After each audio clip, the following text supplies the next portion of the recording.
Pada kali ini saya akan memberikan bagaimana cara penanganan asam urat. Sering terjadi kerancuan di masyarakat. Biasanya masyarakat terkecoh dengan penyakit yang dirasakan, apakah itu asam urat atau memang rematik ya. Karena keduanya memiliki persamaan gejala ya. Namun demikian, saya akan berikan bagaimana cara membedakan apakah itu tergolong asam urat atau rematik. Berdasarkan perbedaan lokasi, ya, rematik itu biasanya menimbulkan nyeri-nyeri di persendian pada dua sisi tubuh yang diikuti kekakuan sendi. Ya. Selain nyeri, biasanya daerah yang terkena bisa bengkak, memerah, dan panas. Sementara asam urat terjadi itu adanya penumpukan purin di sendi dan tulang. Munculnya tuh tiba-tiba tuh kalau asam urat.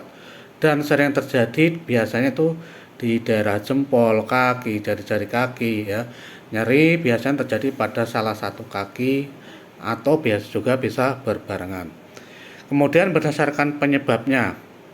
Kalau rematik itu biasanya disebabkan faktor usia ya, dan biasanya disebabkan oleh dari tubuh sendiri itu terjadi penyakit autoimun. Sementara asam urat biasanya dihubungkan dengan penyebabnya itu makanan yang tinggi purin ya, seperti apa daging-dagingan, jeroan, roti dan sebagainya. Sementara berdasarkan faktor risiko ya, rematik ini biasanya menyerang dan dialami oleh umur 40 tahun ke atas. Sementara asam urat itu bisa dialami oleh semua kalangan, baik kalangan muda maupun kalangan tua ya. Jadi jelas di sini kita harus tahu perbedaannya dulu supaya kita tahu bagaimana menjaga atau untuk mengobatinya. Nah, bagaimana proses terjadinya asam urat sendiri ya? Asam urat ini biasanya berkaitan dengan organ ginjal ya. Biasanya semua apapun biasanya tuh berkaitan dengan organ ginjal. Nah, khusus untuk asam urat itu biasanya diakibatkan adanya kelemahan ginjal. Semua bermuara dari ginjal ya. Ginjal ini mempunyai tugas untuk mengeluarkan hasil metabolisme yang salah satunya adalah ureum, kreatinin, asam urat, dan zat yang tidak bisa larut di dalam kolesterol. Yaitu adalah tugasnya ginjal. Nah, karena ginjal itu mengalami kelemahan, maka ginjal tidak bisa bekerja dengan normal ya, yang mana salah satu tugasnya adalah melakukan penyaringan melakukan penyaringan hasil metabolisme yang salah satunya adalah purin tadi. Kalau tidak dikeluarkan, efeknya apa? Purin akan mengalami penumpukan di dalam dinding ginjal yang lambat laun akan menyebabkan kerusakan pada ginjal. Tetapi ya, ada beberapa macam tipe ginjal yang mana pada saat pengobatan nanti harus memerlukan perhatian khusus, karena walaupun kasusnya sama dalam hal asam urat, beda sindrom, maka pengobatan akan berbeda ya. Maka ada beberapa hal yang harus diperhatikan. Maka dalam hal pengobatan apapun hendaknya di sini pentingnya ya tidak dengan serampangan menggunakan resep ya yang memang tidak diberikan oleh ahlinya. Banyak kasus yang justru diberikan resep tertentu akan memperparah kondisi penyakitnya. Si A cocok memang dengan resep itu, tetapi buat si B belum tentu cocok ya.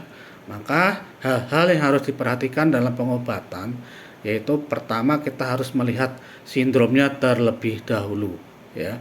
Karena dalam konteks pengobatan klasik holistik ya, seperti saya katakan tadi, orang yang punya penyakit yang sama tetapi mempunyai sindrom yang berbeda, maka teknik pengobatannya bisa berbeda, herbal yang diberikan bisa berbeda.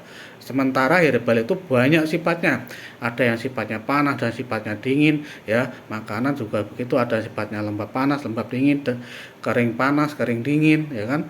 Itu harus perhatikan semua, karena kalau tidak justru akan memberikan efek atau memperparah kondisi penyakit yang diderita oleh seorang tersebut.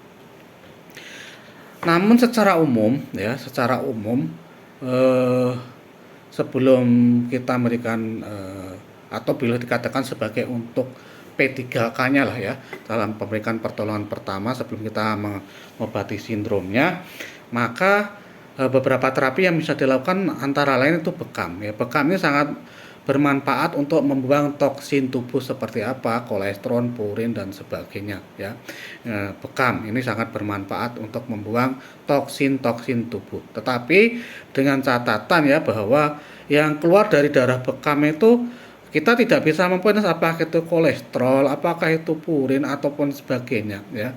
Walaupun sifatnya darah itu kental, setelah keluar ya itu tidak menjamin bahwa yang keluar itu kolesterol, ya. Yang jelas yang keluar dari darah bekam itu adalah, ya, yang keluar adalah toksin tubuh atau darah yang sudah rusak, ya. Maka hendaknya dalam melakukan pembekaman supaya mendapatkan hasil yang maksimal, tentunya harus mempunyai adab, ya, bagaimana adab pembekaman yang baik, ya. Tentunya harus tahu ilmu pengobatan, tidak dilakukan secara serampangan, karena perlu diketahui bekam ini merupakan sunnah Nabi, yang mana jika dilakukan oleh orang yang bukan ahlinya, orang yang dilakukan pembekaman akan mendapat kerusakan bukan kesembuhan, ya.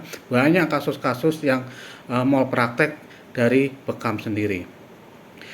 Pengobatan yang kedua secara umum adalah dengan herbal. Herbal yang bisa diberikan, ya, itu apa saja? Itu kita bisa memanfaatkan yang ada di sekitar kita, ya. Itu bisa dengan menggunakan temulawak, kayu manis, daun salam, sereh, ya. Itu bisa digunakan. Itu bermanfaat untuk mengeluarkan atau mengatasin purin. Tetapi yang lebih penting lagi adalah supaya ginjal ini bisa berfungsi sesuai normal dan tidak terjadi penumpukan, tentunya harus ditangani secara lanjutan, ya. Secara lanjutannya apa? Ya tadi harus diobati secara sindrom, ya. Jadi lemahnya ginjal itu ya banyak hal, ada karena sindrom panas, sindrom dingin, ya. Itu adalah cara pengobatannya. Nah, bagaimana dengan air kelapa, mitos atau fakta? Ya, memang secara pengobatan air kelapa itu bagus buat ginjal karena di sana banyak sekali kandungan-kandungan kimianya yang bermanfaat buat ginjal, termasuk mineral, ya. Kalau kita dari rasa itu kan ada rasa manis, sedikit asin dan sebagainya, ya. Tetapi perlu diketahui sifatnya air kelapa ini dingin, ya. Jadi jika dikonsumsi dengan orang yang punya permasalahan ginjal dengan kondisi tubuh dingin, justru akan memperparah dan memperkeruh kondisi penyakitnya, ya. Tidak akan sembuh tapi justru akan menjadi semakin parah. Maka hendaknya lah bijak dalam penggunaan herbal, konsultasikan kepada orang yang memang ahlinya, ya. Semoga bermanfaat.